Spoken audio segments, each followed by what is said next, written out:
செங்குன்றம் அருகே குடியிருப்பு பகுதியில் கடந்த 4 நாட்களாக தினமொரு காரணம் சொல்லி பணம் கேட்கும் மர்ம நபர்களின் சிசிடிவி காட்சிகளால் பெரும் பரபரப்பு ஏற்பட்டுள்ளது. பணத்திற்காக வந்துள்ளார்களா அல்லது நோட்டமிட வருகிறார்களா என தெரியாமல் பொதுமக்கள் அச்சமடைந்துள்ளனர்.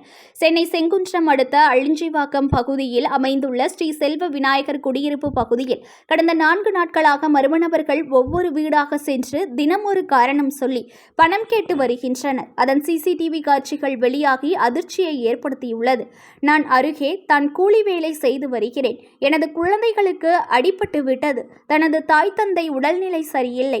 மனைவி மருத்துவமனையில் அனுமதிக்கப்பட்டுள்ளார் என பல்வேறு காரணங்களை கூறி யார் யார் என்று தெரியாத மர்ம நபர்கள் செங்குன்றம் சுற்றியுள்ள பகுதிகளில் இதுபோன்று வீடு வீடாக சென்று பணம் கேட்டு வருவதால் பொதுமக்கள் அதிர்ச்சி அடைந்துள்ளனர்.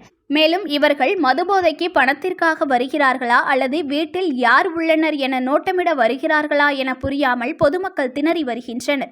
இதுகுறித்து உடனடியாக செங்குன்றம் காவல் நிலையத்தில் தகவல் தெரிவிக்கப்பட்டு இவர்கள் யார் எங்கிருந்து வந்துள்ளார்கள் என செங்குன்றம் காவல்துறையினர் சிசிடிவி காட்சிகள் துணையோடு மர்ம நபர்களை தேடி வருகின்றனர். இவர்கள் இதுபோல் யார் எவர் என்று தெரியாமல் சுற்றித் திரிவதால் இப்பகுதியில் உள்ள பொதுமக்கள் தங்கள் குழந்தைகளை வெளியே அனுப்புவதற்கு அச்சமடைந்து வருகின்றனர். செங்குன்றம் காவல்துறையினர் இவர்களை உடனடியாக அடையாளம் கண்டு காவல்துறையினர் இவர்கள் மீது நடவடிக்கை எடுக்க வேண்டும் என கோரிக்கை வைத்துள்ளனர். இதனால் செங்குன்றம் பகுதியில் பெரும் பரபரப்பு ஏற்பட்டுள்ளது. News1 தமிழை லைக் பண்ணுங்க, கமெண்ட் பண்ணுங்க, ஷேர் பண்ணுங்க, மறக்காம சப்ஸ்கிரைப் பண்ணுங்க.